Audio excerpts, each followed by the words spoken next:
Live from Arkansas' streaming news leader, this is THV 11 Morning News at 7 on THV 11 Plus. Well, hello there. Welcome to THV 11 Plus on this beautiful Tuesday morning. It's officially 7 o'clock. Well, one of them.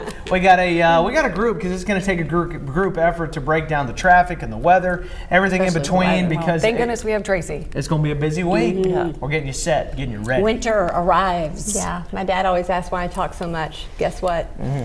This is it. You found the perfect place to do it. This time we need you to talk a lot. I found my calling. There we go. Yeah, but I think first we're going to check traffic this morning. Yeah. It's not so bad, right? No, not bad at all. You know, I was going to say, man, sure, I'm glad that this is coming in on the weekend if we are going to have some winter weather. But, my husband's a school teacher, my daughter, my kids in school. No, they're going to be like, no, we want this to come through in the weekday. I'm going to snow show day. you some text from my mom and my wife. Oh, really? Both, yeah, also both educators, teachers, right. Both teachers. Oh, okay. Yeah, they want it to happen during the weekday, have a snow day. But this is what it looks like as far as traffic goes right now. We're seeing some slowdowns. This is at the North Terminal interchange on Interstate 40 around the North Hills Boulevard exit. It's definitely slowing down. We're seeing some volume.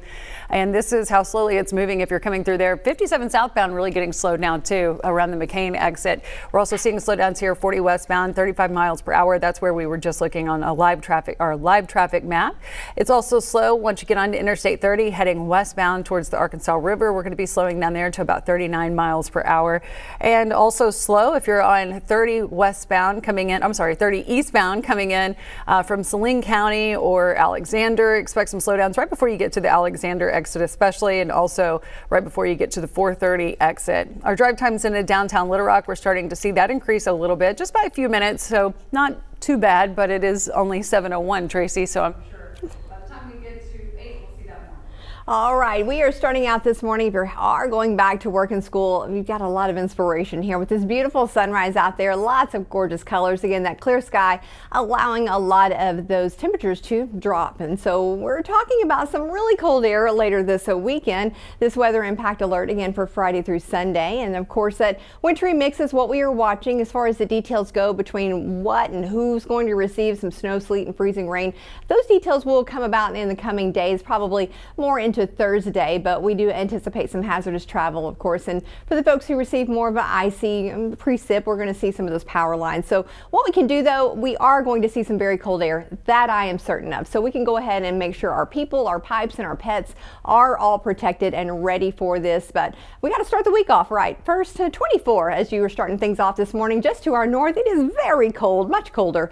Now we are going to see those temperatures warming up today and plenty of sunshine. It's beautiful out there, and that southerly flow is going to set things up to be a bit warmer as we're heading into your Wednesday with a little rain. But today we're going to top out right around 46. But we're going to dig deep into all of this winter weather and let you know what I know coming up in just a few minutes. All right, Tracy, thank you. Developing this morning, President Donald Trump is now adding a new reason for why he wants the U.S. to take control of Greenland, linking it to not winning the Nobel Peace Prize. At the same time, he is also not closing the door on military options, even as some allies push diplomacy. Ed O'Keefe has the very latest. On the streets and in the halls of power, President Trump's push to take over Greenland faced fierce pushback across Europe. Alliances endure because they're built on respect and partnership, not pressure.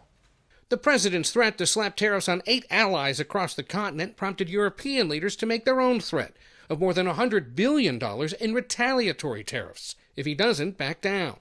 Among the leaders who tried persuading Trump to back off was the Prime Minister of Norway, who texted the president. In response, Trump said because Norway decided not to give me the Nobel Peace Prize, he no longer feels obligated to think purely of peace. But the prize is awarded by the private Nobel Institute, not the Norwegian government. Trump has argued Greenland, controlled by Denmark and home to a small military base, has to be under U.S. control for national security reasons. And if it isn't, Russia or China will fill the void. Treasury Secretary Scott Bessent also lashed out, saying Europe couldn't defend the island from future threats. We're the strongest country in the world. The Europeans project weakness, the U.S. projects strength. Democrats condemned the administration. The president is lying to the American people when he says this is about security. This is not about security, John. This is about a land grab. But visiting the United Kingdom today, House Speaker Mike Johnson sought to downplay the president's threats. I don't foresee military intervention in Greenland. It's a small population of people, and I think diplomatic channels is the way to go. Ed O'Keefe, CBS News, Corton, Switzerland. The president is traveling to Switzerland today to attend the World Economic Forum on Wednesday, where he is set to come face to face with many leaders of the world who he has been trying to convince he's going to take Greenland. They are urging him to back off. And now the latest fallout over immigration enforcement in Minnesota and beyond. Actions by the agency are under scrutiny this morning after agents with ICE detained a man from his home over the weekend, then released him about an hour later. His family says he's a U.S. citizen with no criminal record, while the Department of Homeland Security says he matches the description of convicted sex offenders connected to that address. And tragedy in Texas, where ICE reports that a 36-year-old detainee from Nicaragua died at a detention facility near El Paso. The agency describing it as a presumed suicide, but it's the second death at that facility this month, prompting some lawmakers and civil rights advocates to demand it be shut down. Back here at home, voters in the Little Rock School District will see a new layout on their ballots this year. A new state law has reduced the size of the school board, leaving just 2 uncontested races. And this morning, we're focusing on one of those, Zone 3. THV 11's Tamer Knight breaks down the plans each candidate is campaigning on. Tamer, good morning. Well, good morning, Karen and Hayden. Both of these candidates agree rebuilding trust with families is key, but their views of how the district should reconnect with the community differs. The Little Rock School Board Zone 3 faces features candidates Zelandria Jackson and Kadarius Snapper. And with enrollment continuing to decline, both candidates say their top priority is bringing families back to the district. Jackson says highlighting existing academic programs is key, but she also wants to rebuild pride across the district. She also addressed district finances, saying partnerships with community organizations could help stretch limited resources. I think people to understand what we really have, what's really being offered. That is so important to me that we just don't know. And we're going to have to figure out as an organization, how do we get parents involved more? How do we get people to come out more? How do we get the community involved more? And we should have community partners that join us to do this. Jackson's opponent, Kadarius Napper, also sharing his vision if elected to the school board. Napper says the district needs to go beyond traditional advertising and can reconnect directly with families in the community. Napper currently works with juveniles across the state and says his focus is stopping the education to prison pipeline early. He also agrees community partnerships and volunteers could help the district save money and better serve students. Teachers need resources. Teachers need someone who's going to stick up for them, who's going to advocate for them, who's going to speak up ultimately. I'm also seeing a slight decrease in school attendance. And one of my big things that I wanted to push in the campaign is being there for teachers and making sure that students are able to read. But for them to provide them those services, they have to be there. Voters in Zone 3 will have the chance to decide which approach they support. Both candidates say community involvement will be key moving forward. Early voting begins February 16th, and we'll have those results right here on THV 11. For THV 11 News, I'm Tamer Knight. Tamer, thank you for that. Continuing coverage this morning, a rural Arkansas medical center is preparing to file for bankruptcy. That's according to Glenda Harper, CEO of Ouachita County Medical Center in Camden. Already this month, the hospital closed its obstetrics unit to try and cut costs. Our partners at Arkansas Business report the hospital carries about $8 million in debt. It has applied to become a rural emergency hospital, allowing it to focus on short-term admissions and emergency care. Harper says funding from the One Big Beautiful Bill Act could help with projects, but it can't be used to cover salaries or operations. Harper says, quote, "We're struggling day to day, but we certainly are planning to be here." Tyson Foods set to lay off nearly 5,000 workers today at plants in Texas and Nebraska. In Amarillo, more than 1,700 employees on the B shift will lose their jobs, while the entire Lexington plant in Nebraska will close, impacting more than 3,200 workers. The company says it regrets the impact on employees, but hopes to minimize disruption to families and communities. These layoffs were first reported in November of last year, and they are now taking effect. The cuts are expected to reduce the nation's beef processing by 7 to 9%.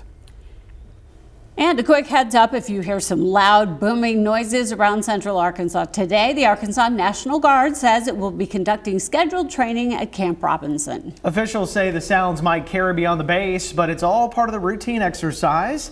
They're thanking neighbors for their patience and support while that training continues. And now let's see what's happening on the roads this morning. Check in with Ashley King. Yeah, we're starting to see an increase in volume for sure already this morning. A drastic difference from yesterday when everyone was off for Martin Luther King Jr. Day and our schools were out.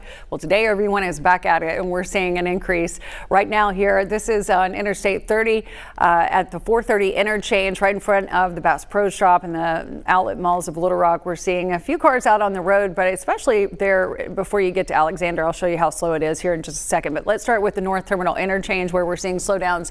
57 southbound moving very slowly. It was 167, now 57. 29 miles per hour around the McCain exit right before you get there. Also slow on 40 westbound and 30 westbound at Curtis Sykes. We're seeing slowdowns. And here's where we were looking on our live traffic map. It's okay right there if you're looking at 30 eastbound where we're right before the 430 interchange and the outlets of Little Rock, 40 miles per hour. But the closer you get to Alexander, the slower it is. 20 miles per hour there. So just give yourself some extra time if you're coming in from Saline County this morning. We're seeing some slowdowns here on our drive times into downtown Little Rock. Not too bad still, Tracy, but definitely we're seeing more congestion on the roads already. Oh yeah, everybody's back at it. And of course, everyone's, luckily today's traffic's not going to necessarily be bad and impacted by this winter weather. But as we're heading into the weekend, we could see some maybe on Friday afternoon. But I want to break this down for you and we're going to get into a few details here. So let's talk about the forecast confidence. Cold air, I'm very confident we're going to get that cold air. So we can go ahead and prepare for that. That's easy.